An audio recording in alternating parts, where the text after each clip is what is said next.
ഇടുന്നുണ്ട്. 2 പീസ് ഇട്ടോ, കുഴപ്പമില്ല. മുട്ട ആവാലോ. മുട്ട വേണം. അച്ചാർ ആവശ്യത്തിന് മതി കേട്ടോ. സലാഡ് കുറച്ചെടുത്തു. എല്ലാം എടുക്കാം. അതൊക്കെ എടുത്തു. എല്ലാം എടുക്കാം. പിന്നെ ഒരു കുറവ് വരരുത്. അതെ. എന്നാ ഇവിടെ ബിരിയാണി ഇല്ല, ഒരു വാഴക്കയില്ല. ആണോ ബാങ്കിൽ നിന്ന് എന്നെ വിളിച്ച് ഇൻസൾട്ട് ചെയ്യണോടാ താൻ? ആരും ഇൻസൾട്ട് ചെയ്ത്? പിന്നെ താൻ എന്താ പറഞ്ഞ എന്നെ വിളിച്ചു? നീ എന്തൊരു മോശമാണ് സംസാരിച്ചത്.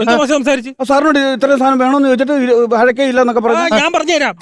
ഇതുപോലെ തന്നെയാണ് നിങ്ങളെ ATM. എന്താ ഞങ്ങളുണ്ട്, കാർഡ് ഇടും, പേരടിക്കാൻ പറയും, പേരടിക്കും, പാസ്വേഡ് അടിക്കാൻ പറയും, പാസ്വേഡ് അടിക്കും, എത്ര രൂപ വേണമെന്ന് നോക്കും, നമ്മൾ ടൈപ്പ് ചെയ്യും. അപ്പൊ പറയും ഈ ATM-ൽ പൈസ ഇല്ല.